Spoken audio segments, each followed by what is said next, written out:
Hi, this is Matt Hug for Think NP, and this is part of our series on why not to be a consultant, vendor, or freelancer for nonprofits. And it's only just to get you prepared so that you know what you're getting into, because you're bound to run into one of these things sometime, and I want to make sure that either you make the decision now, hey, that's not for me, or when you're in the middle of it, say, you know, I'm prepared for this, and you knew what to do. So today we're going to talk about culture. Culture. What is there, how does that work? Well, because you are going to be a culture of one. When you start out in consulting or in freelancing, and sometimes even as a vendor, you're going to be by yourself. You've left a paycheck job that probably has a handful of people you're working with, and now you're going to be a consultant on your own. So you are going to be your culture. That's important to keep in mind because there's all these isolation issues that you might have to mitigate. So you're working at home at your desk, or you're off someplace, you have an office off site, or in the library or Starbucks or something, right? But the point is you need to get out and have some interaction. I know I go to a local coffee shop sometimes just to, as I call it, be alone with others. And, just to see other people, and maybe sometimes you don't want to talk too much at places like that. You got work to do, right? But there's certain kinds of work you can do in a more public environment that are okay, that aren't going to be a problem for you. Maybe some brainless things to get done, whatever that is in your business. But getting out is really important to be able to kind of build a culture around you of folks who might see you, you can say hi to, so you don't feel quite so isolated.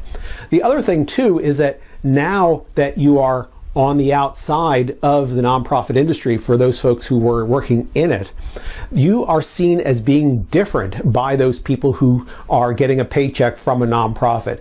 A lot of times they see you as kind of the black hats. They're coming in to take our money from our mission, right? No, you know better than that. You want to help their mission. That's why you're there. But it's important to realize that they're going to view you differently. The day before you work for a nonprofit, today you're a consultant, they see you not as one of them. Just keep that in mind. And, it's amazing, I find, when you go out in the community, who kind of think, I went to my barber one time, and one of the nice advantages, of being in this business is that you can do things off schedule. So why go to the barber Saturday morning? I can go Wednesday afternoon and get my hair cut as long as I plan for it, right? So I show up, and I was doing this for a few cycles, and he looks at me and says, "You're retired, right?" No, I'm not retired. I'm a consultant. I have a little more charge of my time. But just be prepared for things like that people have either think you're a little different, don't understand what you're doing, or another thing too, if you're in a neighborhood with families or all, they might say, "Oh, you're not doing anything. You're at home all the time." Well, no, you're working. You can't do things for them during the day. I've had a lot of folks tell me that neighbors and friends kind of try to take advantage of them because they think that your schedule's more flexible.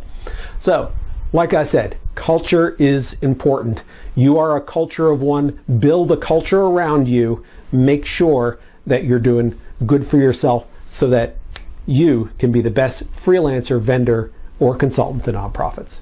This is Matt Hug for Think NP.